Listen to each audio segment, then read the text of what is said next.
Open your browser and go to one.google.com. Sign in with your Google account.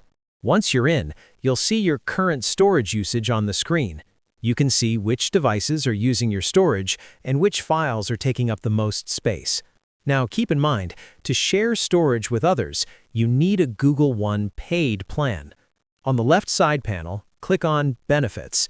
Now, click on the tab that says Share Storage and More. Click on View Details, then click on Family Settings. Under Manage Family Settings, click Manage. Now you'll see your Family Group Member section.